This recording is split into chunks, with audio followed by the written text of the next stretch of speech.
Kapatid, Ganito ang sabi ng Panginoon, magsitayo kayo sa mga daan at magsitingin kayo at ipagtanong ninyo ang mga dating landas kung saan nandoon ang mabuting daan at magsilakad kayo roon at kayo'y mga kakasumpong ng kapahingahan sa inyong mga kaluluwa. ayan, ang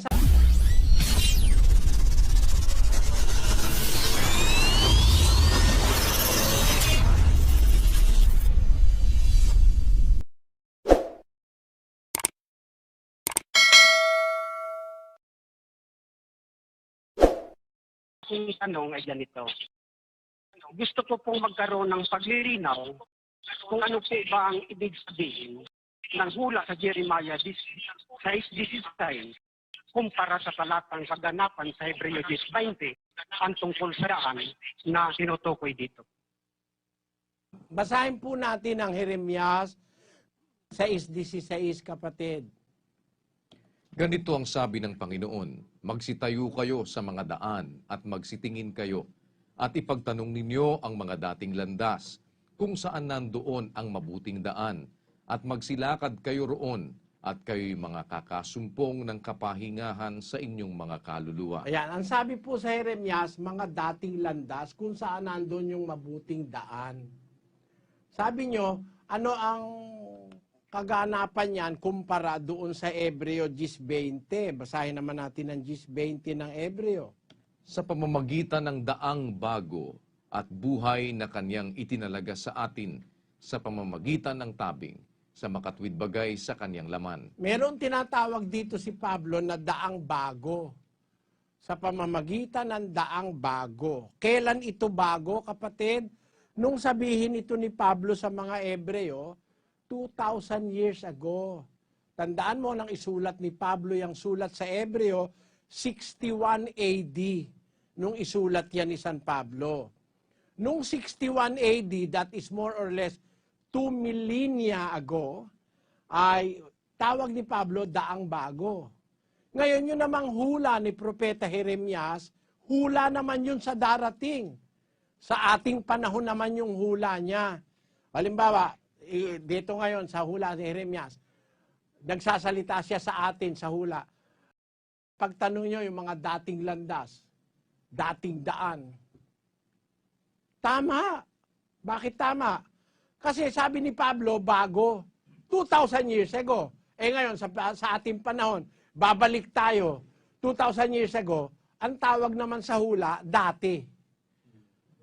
Bakit? Nung sabihin ni Pablo, bago, 2,000 years ago. Sa hula naman ni Jeremias, ang kausap tayo sa huling araw, pagtanong nyo yung dating landas, bakit dati?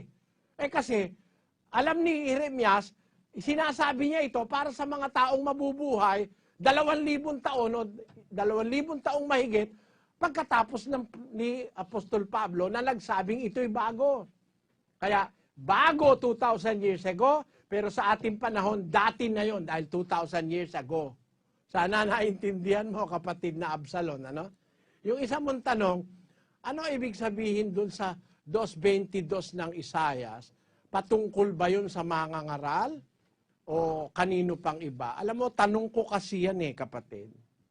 Ako nagpalaganap niyan tanong na yan.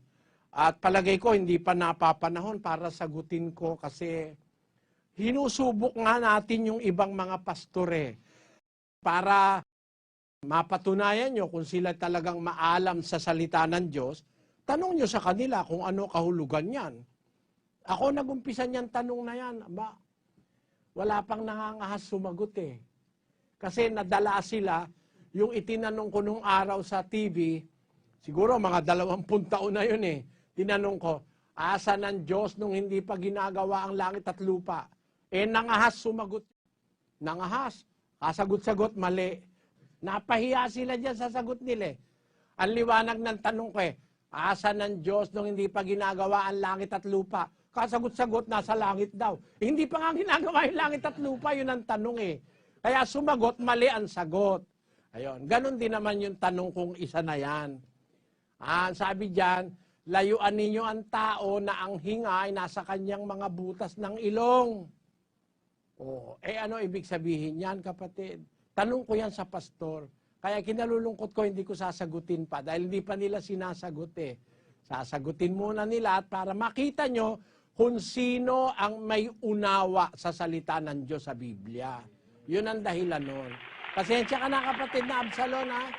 Pero dun sa tanong mong isa, sinagot na kita na yung tanong mo, kumpara sa 6.16 ng Jeremias, yung 10.20, walang kontradiksyon doon.